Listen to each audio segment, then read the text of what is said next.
మరణము అని చెప్పేసి అంటున్నారు. ఏది నిజం, ఏది అబద్ధం మనకిప్పుడు తెలియాలి ఖచ్చితంగా. ఎందుకంటే ఇది అందరికీ సంబంధించిన విషయం, ఒక క్రైస్తవులకే సంబంధించింది కాదు.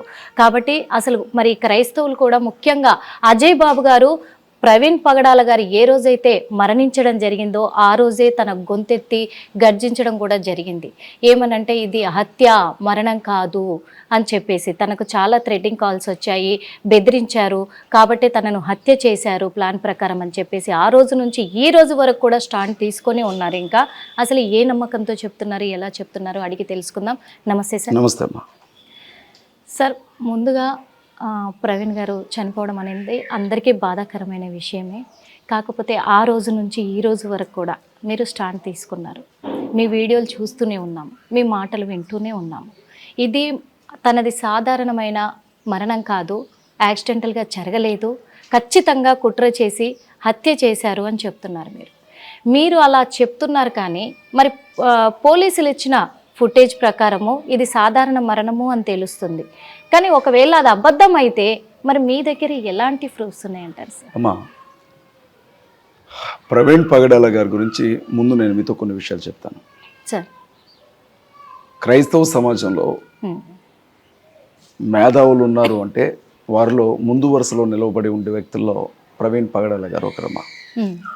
క్రైస్తవ సంఘానికి ఆయన ఒక గొంతు. ఓకే.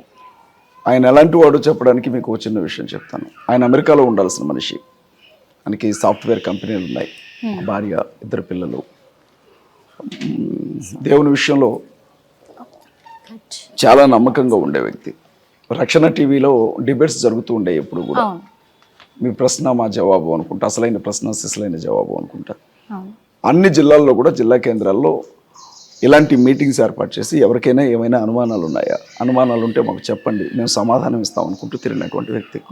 అలాంటి వ్యక్తి, ఆయనకి 2 పిల్లలని చెప్పాను మీకు. 16 సంవత్సరాల పాప, 4 సంవత్సరాల పాప.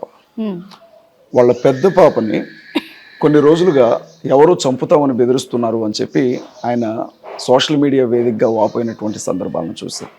ఆ పాప అంటే ఆయనకి చాలా ఇష్టం అమ్మ. రెండో పాపకి 4 సంవత్సరాలే. మనిషిగా కూడా ఎలాంటి పర్సనాలిటీ అంటే అండి, ఎలాంటి వ్యక్తిత్వం అంటే 8 మందినో 12 మందినో అనాథలను పెంచుకున్నాడు ఆయన ఇంట్లో. పెంచుకొని చదివిస్తున్నాడు. వాళ్ళలో కొంతమందికి పెళ్ళిళ్ళు అయ్యాయి. ఇప్పుడు 8 మందిని కట్టుకున్న భార్యని పిల్లలను చూడడమే పెద్ద విషయం. అలాంటి ఒక 10 మంది అనాథల్ని పెంచి పోషిస్తున్నటువంటి వ్యక్తి. దీనితో పాటు హైదరాబాద్ లో చిన్నారి రాజులు, చిన్నారి రాణులు అనే ఆర్ఫన్ ఉంది, ఒకటి ఆర్ఫన్ హౌస్ ఉంది, అనాథాశ్రమం. ఆ 200 మందికి కావలసిన అన్ని సౌకర్యాలను ఏర్పాటు చేసినటువంటి మనిషి. బయటికి అమెరికాలో ఉండే ఇల్లు, వాకిలి అన్ని అమ్మేసుకొని పరిచర్య కోసం ఇక్కడికి వచ్చాడు. సేవా పరిచర్యలోనికి రాకముందు అతను మంచిగా రౌడీజం చేసుకుంటూ తిరిగేవాడిని ఆయన సాక్ష్యం మేము విన్నాం. నేను మందు తాగేవాడిని, డ్రగ్స్ తీసుకునేవాడిని, గొడవల్లో ఉండేవాడిని అని చెప్పేవాడు. కానీ సేవలోనికి వచ్చిన తర్వాత ఆ వ్యక్తి ఎలా మాట్లాడాడంటే, తను ఏ డ్రగ్స్ అయితే తీసుకునేవాడో, ఏ మందు అయితే తీసుకునేవాడో, ఎలా తిరిగాడో, అలాంటి వాటి వల్ల జీవితం ఎలా పాడవుతుందో, దాన్ని బైబిల్ ఎందుకు యాక్సెప్ట్ చేయదో అనేక ప్రసంగాలు చేశారు ఆయన. మందు తాగొద్దు, డ్రగ్స్ తీసుకోవద్దు, ఒకనాటి నా జీవితం ఇది అనుకుంటూ చెప్పుకుంటూ ఆయన మాట్లాడారు.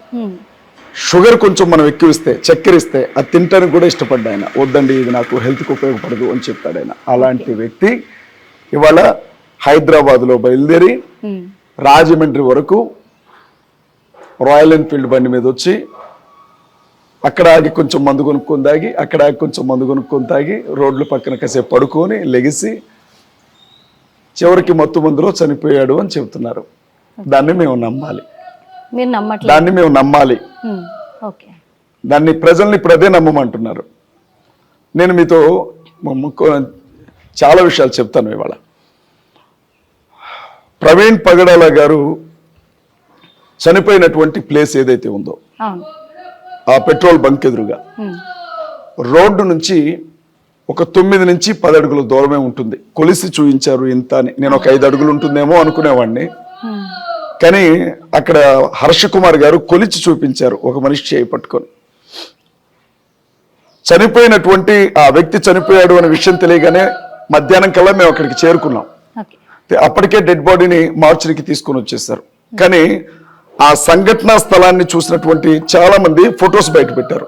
అక్కడ ఎలా ఉంది అని వాళ్ళు మాట్లాడారు. చూసిన ప్రత్యక్ష సాక్షులు ఏం చెప్పారు అంటే, ప్రవీణ్ పగడాల గారిది నార్మల్గా జరిగిన యాక్సిడెంట్ వేరేదో కాదు, అది ఖచ్చితంగా హత్య అయి ఉంటుంది అని వాళ్ళు అనుమానాలు వ్యక్తం చేశారు.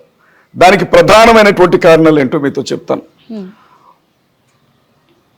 యాక్సిడెంట్ అయిందమ్మా, రోడ్డు మీద నుంచి బండి వచ్చి 10 అడుగుల దూరంలో పడ్డది. మనిషి ఒక వైపు పడతాడు, బండి ఒక వైపు పడుతుంది. ఎక్కడైనా అంతే, యాక్సిడెంట్ జరిగితే బండి మీద ఉన్న వ్యక్తి జారి పడిపోతాడు, బండి ఒక చోట పడుతుంది. కానీ బైక్ ఎలా ఉందంటే అమ్మాయిన ఆయన పడుకొని ఒక దుప్పటి కప్పుకున్నట్లుగా తల మీద నుంచి కాళ్ళ వరకు అలా బండి ఎట్లా పెట్టుందమ్మా.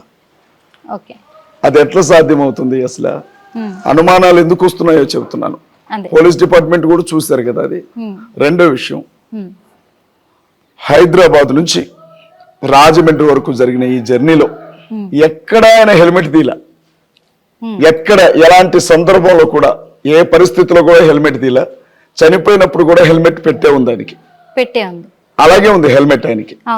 అది జావా హెల్మెట్, ఫారిన్ కంపెనీకి సంబంధించింది. అది ఎంత స్ట్రాంగ్ ఉంటుందంటే దాన్ని పగలగొట్టడం ఎవడి వల్ల కాదు.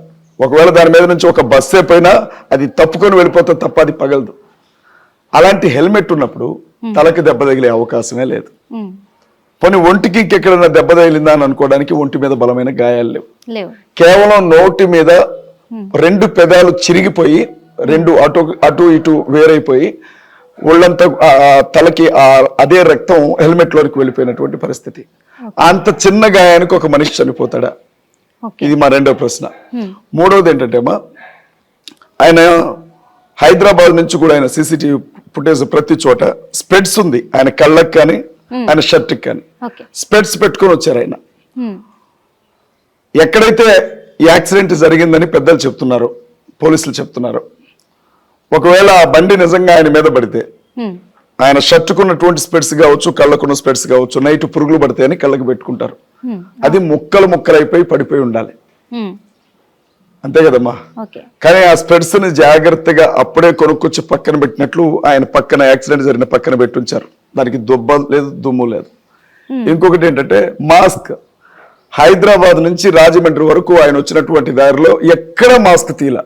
ఈవెన్ రామవరపాడులో 4 గంటల పాటు ఉన్నాడు అని చెప్పిన చోట మాస్క్ తీల, ఎక్కడ మాస్క్ తీల. ఆ మాస్క్ జాగ్రత్తగా అప్పుడే కొనుక్కొచ్చినట్లు మడత పెట్టి పక్కన పెట్టుంది. ఆ ఇన్సిడెంట్ జరిగిన ప్లేస్ లో ఒక కర్ర చెక్క ఇంత పొడవు ఉందమ్మా, అది దాని మీద రక్తపు మరకలు రోడ్డు మీద పడిపోయింది. ఆ కర్ర, దాని ముక్కలేమో పక్కన పడున్నాయి.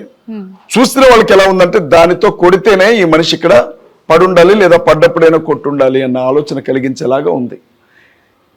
మనిషి ఇంత జరిగితే అమ్మా. హిట్ టీవీ యాప్, ఇందులో short news, live news, entertainment shows, movies, digital magazines తో పాటు మీ జిల్లా వార్తలను కూడా ఫ్రీగా చూడొచ్చు. అంతేకాదు కేజీ నుంచి పీజీ వరకు విద్యార్థులకు స్కాలర్షిప్ కూడా అందిస్తున్నాం. ప్రతి వారం 10 మందికి లక్కీ డ్రా ద్వారా ఒక్కొక్కరికి 10,000 రూపాయలు అందిస్తున్నాం. ఇంకెందుకు ఆలస్యం, వెంటనే హిట్ టీవీ యాప్ ని డౌన్లోడ్ చేసుకుని ఫ్రీగా ఎంటర్టైన్మెంట్ పొందండి. Hit TV app, hit TV app, please download hit TV app. Hit TV app ని ఫ్రీగా డౌన్లోడ్ చేసుకుని ఎంజాయ్ చేయండి. మీకు నచ్చిన ఎంటర్టైన్మెంట్ కోసం హిట్ టీవీ యాప్ ని ఫ్రీగా డౌన్లోడ్ చేసుకుని ఎంజాయ్ చేయండి. హిట్ టీవీ యాప్ ని డౌన్లోడ్ చేసుకుని ఆస్వాదించండి, ఆశీర్వదించండి. ఇంతమంది సెలబ్రిటీలు హిట్ టీవీ యాప్ ని డౌన్లోడ్ చేసుకోండి అని చెప్తున్నారంటే ఎంత మంచి యాప్ ఆలోచించండి.